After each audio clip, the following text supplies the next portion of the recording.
Hello and welcome to Glasstire's Top 5, the week of September 19th. We're counting down the top 5 in Texas. I am Christina Rees. And I am Christopher Blay. We are at Fort Worth Contemporary Arts, which is the satellite art gallery of TCU in Fort Worth. And we put this show on our list last week. It's Buster Graybill.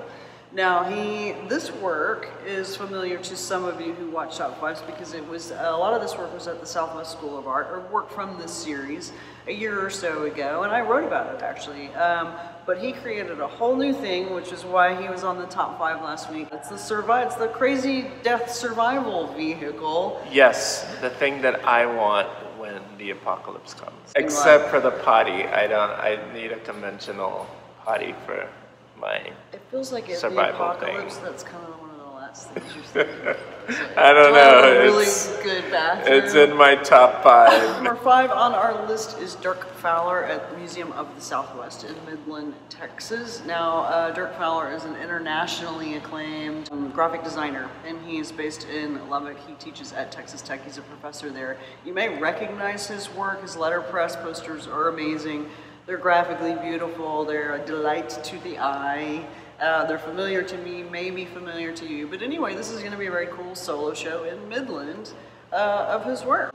Good for Midland for doing this show, and that opens, I believe, this weekend. Number 4 is Kirk Hayes and Michael Bain at the Old Jail Art Center. It's the Trump Loy work that you are familiar with. Kirk Hayes started here in Fort Worth. I remember seeing his work for the first time at the Rachel Harris Gallery. This was like 1995 maybe. But his work has that really beautiful sense of like head scratching, look at the thing and make sure it's not cardboard or plywood, but it really is painting. We've been following him for a long time. Michael Bain is also a Fort Worth artist, and he does equally compelling Trump Loy work. His work is, I think is more like almost portraits of the backs of paintings, like the framing of the backs, whereas Kirk Hayes is more of these semi-dark, semi-funny, autobiographical. Yeah. They're really funny, but they can be really dark. They can be a little bit dark. But anyway, it's at the Old Jail in Albany, and it has just opened. Number 3 is Alysia, Eggert, and Robert Hodge at the galleries at UTA. It's work that I had never seen before. It's my introduction to Robert Hodge. Alysia Eggert's work I'm familiar with. She does the really beautiful, sometimes whimsical, but also sometimes philosophical neon signs that interrupt phrases by changing the words that are lit up on the neon sign. And Robert Hodge has some cartographic works on old maps, and he does a lot of layering with paper to create phrases and specific words. He creates sort of his own vernacular and codes in his work. The thing that struck me was the piece that alludes to the lyrics from the hip-hop artist Mos Def, aka Yasin Bey, and it's a great introduction to the work. Robert Hodge is like a major Houston artist, so to get to see his show up here in DFW is nice. Go see it, go check it out. Alysia Eggert is, she's Denton, she's a professor at UNT.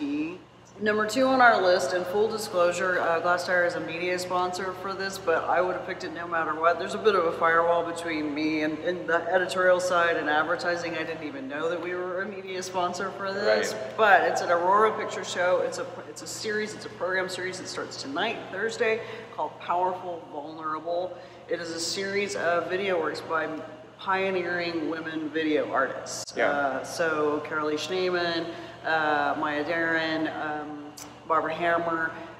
There's a long program tonight on Thursday. There's another really good long program tomorrow on Friday, and there's some programming on Saturday as well. Aurora Picture Show's curator, Mary Maximum, is the one who's put this together. I think this is a labor of love.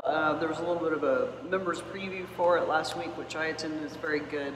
And it should be packed. I think that people are going to turn out for this. Number 1 is Cosmic to Corporeal, Contemporary Queer Performance Practices at the McKinney Avenue Contemporary Gallery in Dallas, curated by Liz LaFleur. Liz LaFleur, she's an artist and a curator and also a professor at UNT. We got a lot of UNT on the list this week, which is good for me because that is my alma mater.